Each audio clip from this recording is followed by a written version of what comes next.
Driven to Win presents Anne of the Island by Ella Montgomery. Chapters 11 and 12.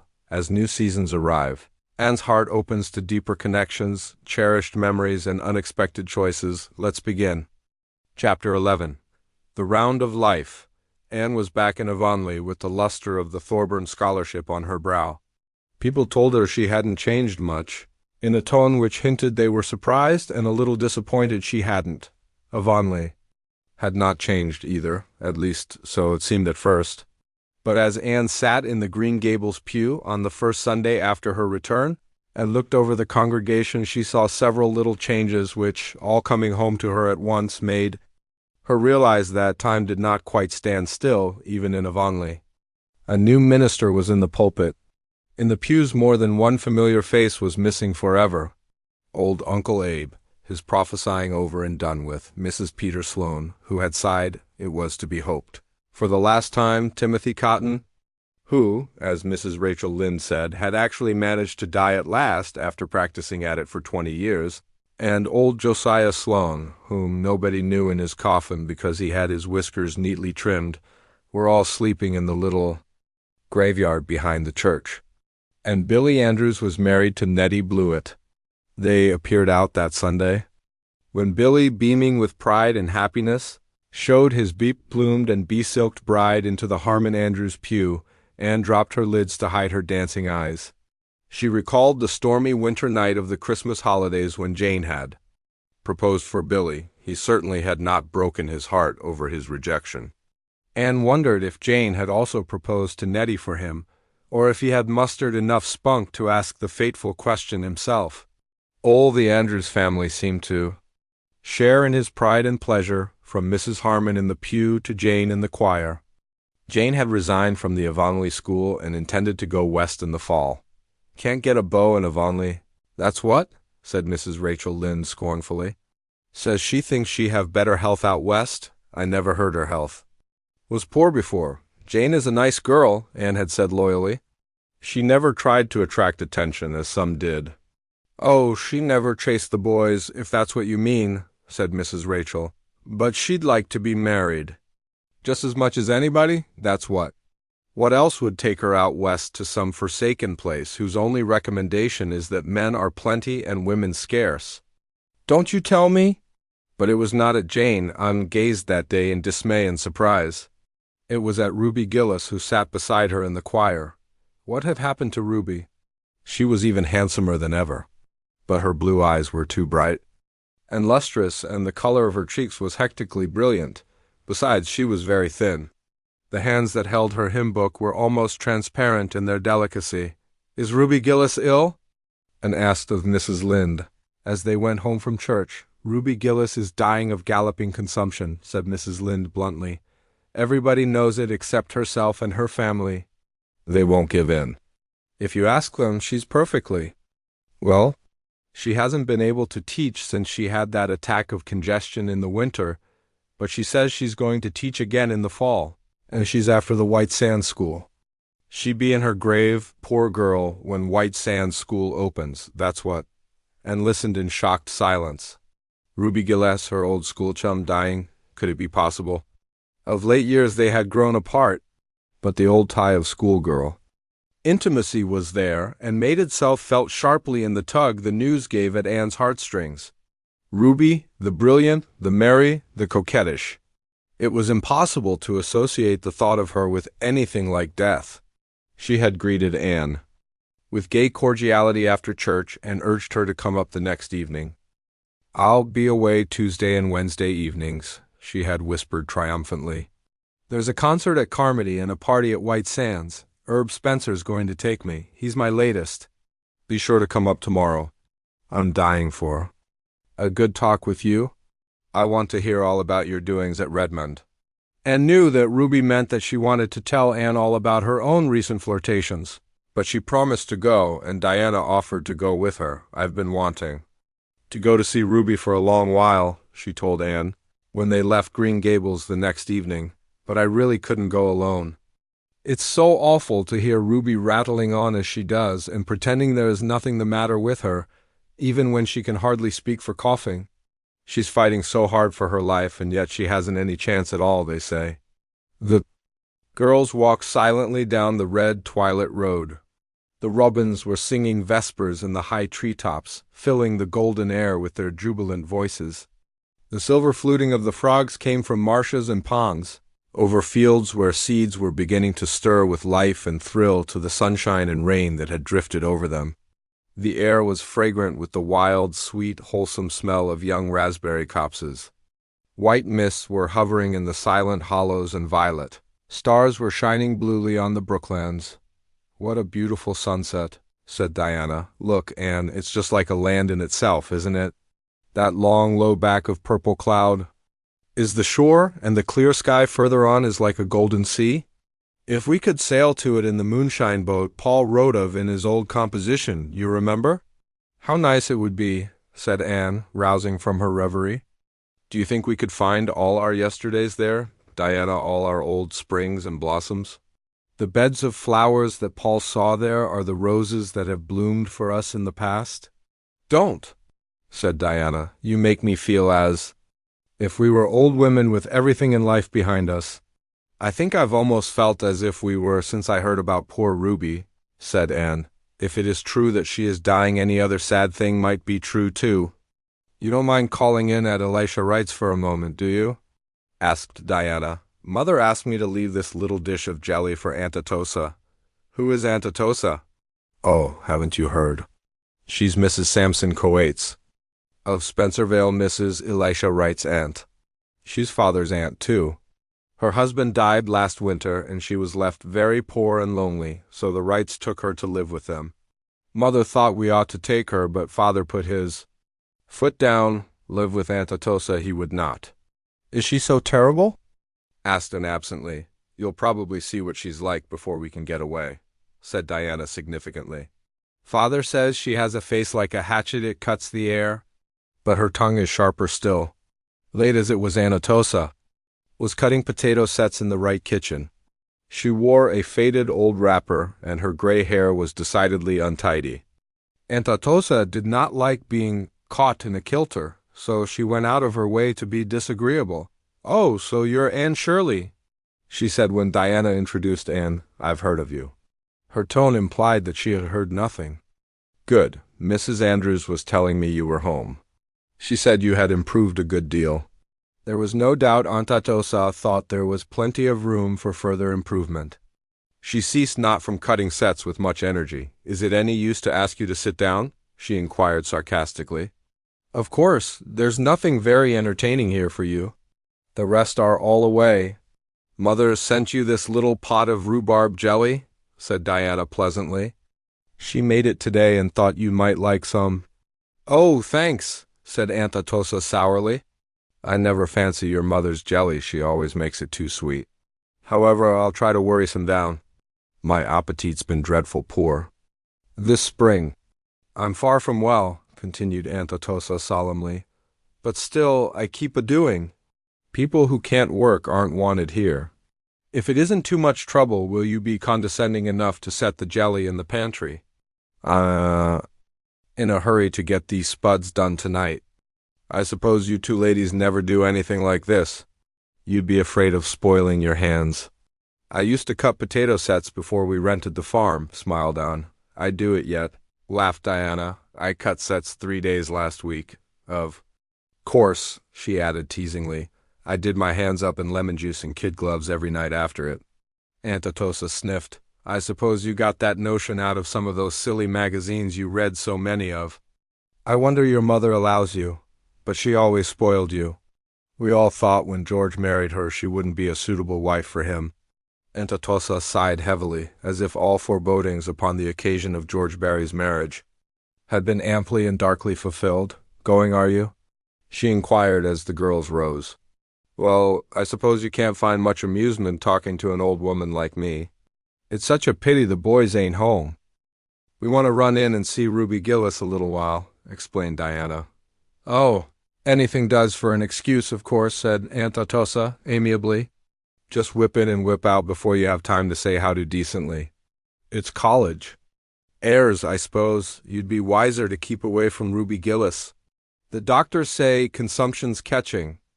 I always knew Ruby'd get something, gadding off to Boston last fall for a visit. People who ain't content to stay home always catch something. People who don't go visiting catch things, too. Sometimes they even die, said Diana solemnly. Then, they don't have themselves to blame for it, retorted Aunt Atossa triumphantly. I hear you are to be married in June, Diana. There is no truth in that report, said Diana, blushing. Well, don't put it off too long, said Aunt Atossa significantly. You'll fade soon, you're all complexion and hair. And the rights are terrible fickle.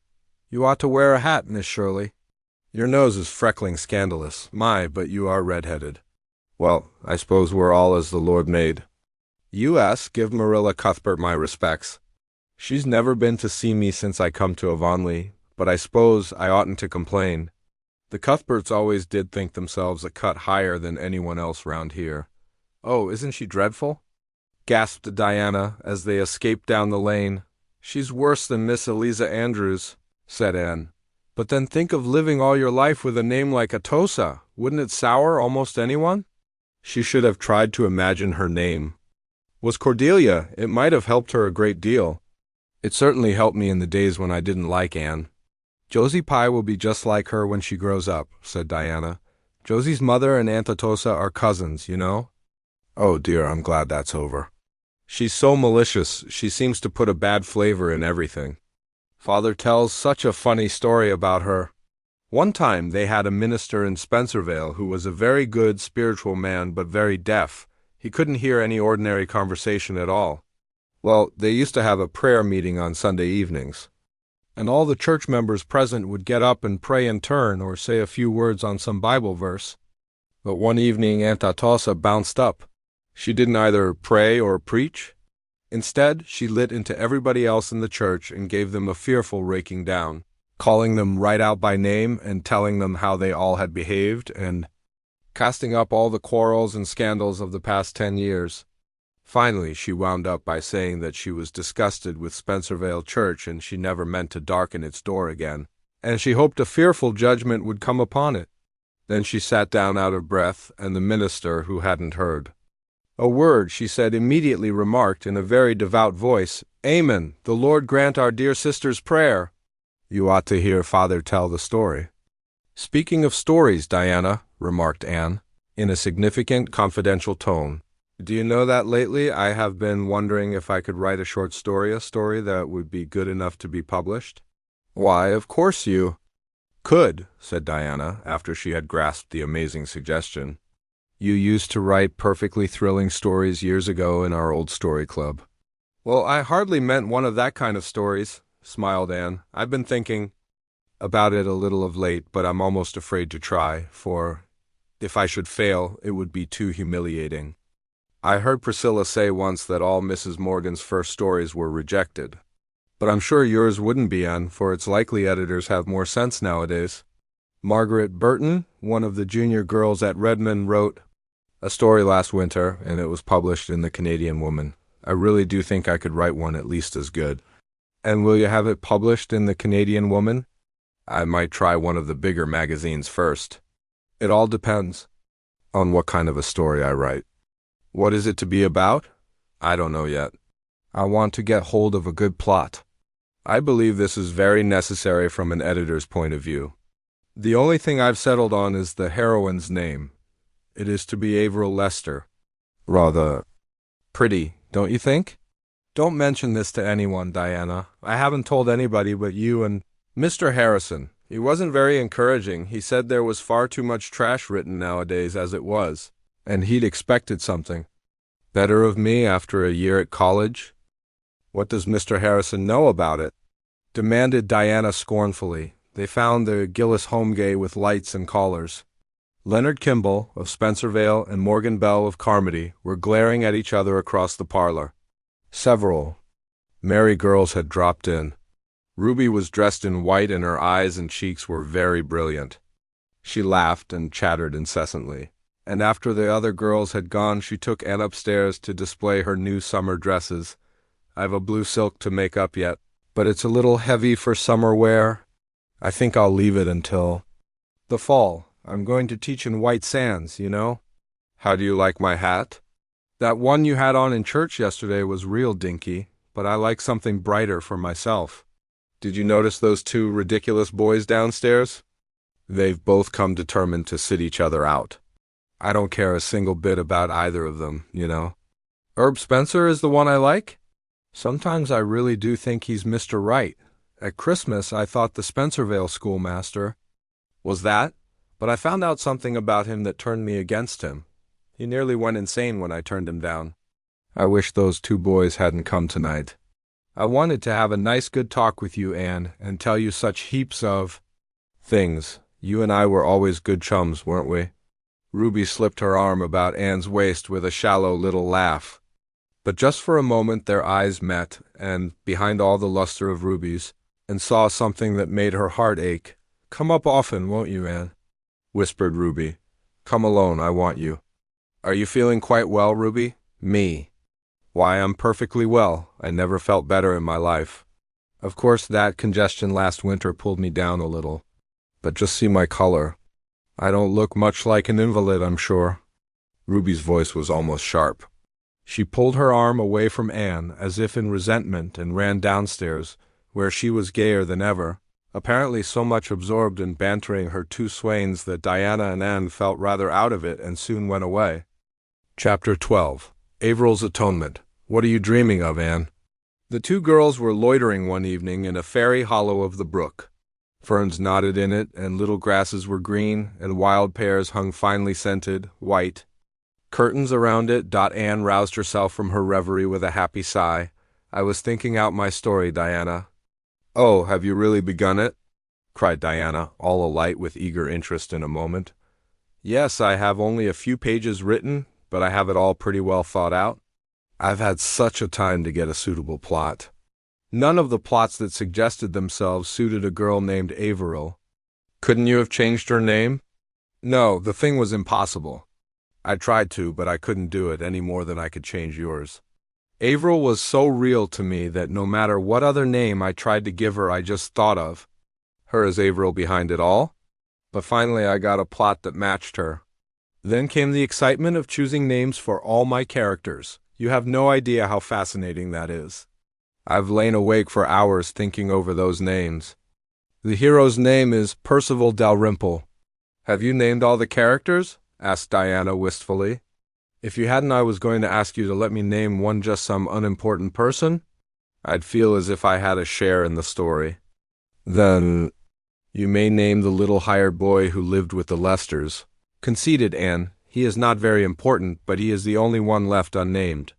"Call him Raymond Fitzosborne," suggested Diana, who had a store of such names laid away in her memory, relics of the old story club, which she and Anne and Jane Andrews and Ruby Gillis had had in their schooldays, and shook her head. "Doubtfully. I'm afraid that is too aristocratic a name for a chore boy. Diana, I couldn't imagine a Fitzosborne feeding pigs and picking up chips, could you?" Diana didn't see why, if you had an imagination at all, you couldn't stretch it to that extent. But probably Anne knew best, and the chore boy was finally christened Robert Ray, to be called Bobby should occasion require. "How much do you suppose you'll get for it?" asked Diana, but Anne had not thought about this at all.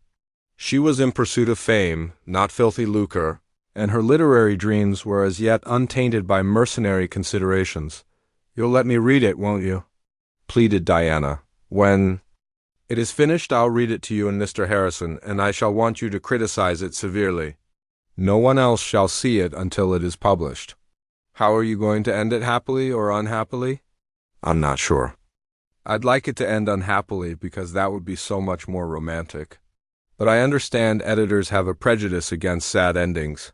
I heard Professor Hamilton say once that nobody but a genius should try to write an unhappy ending. And, concluded Anne modestly, I'm anything but a genius. "Oh, I like happy endings best." "You'd better let him marry her," said Diana, who, especially since her engagement to Fred, thought this was how every story should end. "But you like to cry over stories?" "Oh, yes, in the middle of them. But I like everything to come. Right at last. I must have one pathetic scene in it," said Anne thoughtfully. "I might let Robert Ray be injured in an accident and have a death scene." No, you mustn't kill Bobby off, declared Diana, laughing. He belongs to me and I want him to live and flourish. Kill somebody else if you have to. For the next fortnight, Anne writhed or reveled, according to mood, in her literary pursuits. Now she would be jubilant over a brilliant idea, now despairing because some contrary character would not behave properly. Diana could not understand this. Make them do as you want them to. She said, I can't, mourned Anne. Averill is such an unmanageable heroine. She will do and say things I never meant her to. Then that spoils everything that went before and I have to write it all over again. Finally, however, the story was finished, and Anne read it to Diana in the seclusion of the porch gable. She had achieved her pathetic scene without sacrificing Robert Ray, and she kept a watchful eye on Diana as she read it. Diana rose to the occasion and cried properly. But when the end came, she looked a little disappointed. Why did you kill Maurice Lennox? She asked reproachfully. He was the villain, protested Anne. He had to be punished. I like him best. Of them all, said unreasonable Diana. Well, he's dead, and he'll have to stay dead, said Anne, rather resentfully. If I had let him live, he'd have gone on persecuting Averill and Percival. Yes, unless you had reformed him. That wouldn't have been romantic, and, besides, it would have made the story too long. Well, anyway, it's a perfectly elegant story, Anne, and will make you famous, of that I'm sure. Have you got a title for it? Oh, I decided on the title long ago. I call it Averill's Atonement. Doesn't that sound nice and alliterative? Now, Diana, tell me candidly, do you see any faults in my story? Well, hesitated Diana, that part where Averill makes the cake doesn't seem to me quite romantic enough to match the rest. It's just what anybody might do. Heroines shouldn't do cooking, I think. Why, that is where the humor comes in, and it's one of the best parts of the whole story, said Anne, and it may be stated that in this she was quite right. Diana prudently refrained from any further criticism. But Mr. Harrison was much harder to please. First he told her there was entirely too much description in the story. Cut out all those flowery passages. He said unfeelingly. Anne had an uncomfortable conviction that Mr. Harrison was right, and she forced herself to expunge most of her beloved descriptions, though it took 3 rewritings before the story could be pruned down to please the fastidious Mr. Harrison. I've left out all the descriptions but the sunset, she said at last. I simply couldn't let it go. It was the best of them all. It hasn't anything to do with the story, said Mr. Harrison. And you shouldn't have laid the scene among rich city people. What do you know of them? Why didn't you lay it right here in Avonlea, changing the name, of course, or else Mrs. Rachel Lynde would probably think she was the heroine. Oh, that would never have done, protested Anne. Avonlea is the dearest place in the world, but it isn't quite romantic enough for the scene of a story. I dare say there's been many a romance in Avonlea, and many a tragedy too, said Mr. Harrison dryly. But your folks ain't like real folks anywhere. They talk too much and use too high-flown language. There's one place where that Dalrymple chap talks even on for 2 pages and never lets the girl get a word in edgewise. If he'd done that in real life, she'd have pitched him. I don't believe it, said Anne flatly. In her secret soul, she thought that the beautiful, poetical things said to Averill would win any girl's heart completely. Besides, it was gruesome to hear of Averill, the stately, queen-like Averill, pitching anyone. Averill declined her suitors. Anyhow, resumed the merciless Mr. Harrison, I don't see why Maurice Lennox didn't get her. He was twice the man the other is. He did bad things, but he did them. Percival hadn't time for anything but mooning. Mooning? That was even worse than pitching. Maurice Lennox was the villain, said Anne indignantly. I don't see why everyone likes him better than Percival. Percival is too good. He's aggravating. Next time you write about a hero, put a little spice of human nature in him. Averill couldn't have married Maurice. He was bad. She'd have reformed him. You can reform a man? You can't reform a jellyfish, of course. Your story isn't bad. It's kind of interesting, I'll admit. But you're too young to write a story that would be worthwhile. Wait 10 years. And made up her mind that the next time she wrote a story, she wouldn't ask anybody to criticize it. It was too discouraging. She would not read the story to Gilbert, although she told him about it. If it is a success, you'll see it when it is published, Gilbert, but if it is a failure, nobody shall ever see it. Marilla knew nothing about the venture. In imagination, Anne saw herself reading a story out of a magazine to Marilla, entrapping her into praise of it for an imagination all things are possible, and then triumphantly announcing herself the author. One day Anne took to the post office a long, bulky envelope addressed with the delightful confidence of youth and inexperience to the very biggest of the big magazines. Diana was as excited over it as Anne herself. "How long do you suppose it will be before you hear from it?" she asked. "It shouldn't be longer than a fortnight." "Oh, how happy and proud I shall be if it is accepted." "Of course it will be accepted, and they will likely ask you to send them more. You may be as famous as Mrs. Morgan some day, Anne, and then how proud I'll be of knowing you," said Diana, who possessed, at least, the striking merit of an unselfish admiration of the gifts and graces of her friends. A week of delightful dreaming followed, and then came a bitter awakening. One evening Diana found Anne in the porch gable with suspicious-looking eyes. On the table lay a long envelope and a crumpled manuscript. "Anne, your story hasn't come back?" cried Diana incredulously. "Yes, it has," said Anne shortly. "Well, that editor must be crazy. What reason did he give?" "No reason at all. There's just a printed slip saying that it wasn't found acceptable." "I never thought much of that magazine anyway," said Diana hotly. "The stories in it are not half as interesting as those in the Canadian Woman, although it costs so much more. I suppose the editor is prejudiced against anyone who isn't. A Yankee. Don't be discouraged, Anne. Remember how Mrs. Morgan's stories came back. Send yours to the Canadian Woman." "I believe I will," said Anne, plucking up heart. "And if it is published, I'll send that American editor a marked copy, but I'll cut the sunset out." "I believe Mr. Harrison was right." Out came the sunset. But in spite of this heroic mutilation, the editor of the Canadian Woman sent Averil's Atonement back so promptly that the indignant Diana declared that it couldn't have been read at all, and vowed she was going to stop her subscription immediately, and took this second rejection with the calmness of despair. She locked the story away in the garret trunk where the old Story Club tailies reposed. But first she yielded to Diana's entreaties and gave her a copy. "This is the end of my literary ambitions," she said bitterly. She never mentioned the matter to Mr. Harrison, but one evening he asked her bluntly if her story had been accepted. "No. The editor wouldn't take it," she answered briefly. Mr. Harrison looked sidewise at the flushed, delicate profile. "Well, I suppose you'll keep on writing them," he said encouragingly. "No, I shall never try to write a story again," declared Anne, with the hopeless finality of 19 when a door is shut in its face. "I wouldn't." "Give up altogether?" said Mr. Harrison reflectively. "I'd write a story once in a while, but I wouldn't pester editors with it. I'd write of people and places like I knew, and I'd make my characters talk everyday English. And I'd let the sun rise and set in the usual quiet way without much fuss over the fact. If I had to have villains at all, I'd give them a chance, and I'd give them a chance.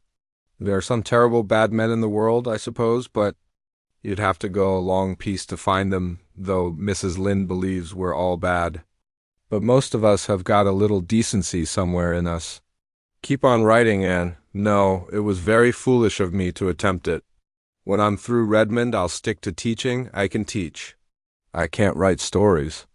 It'll be time for you to be getting a husband when you're through Redmond," said Mr. Harrison. "I don't believe in putting marrying off too long like I did," and got up and marched home. There were times when Mr. Harrison was really intolerable. Pitching, mooning, and getting a husband. Ow!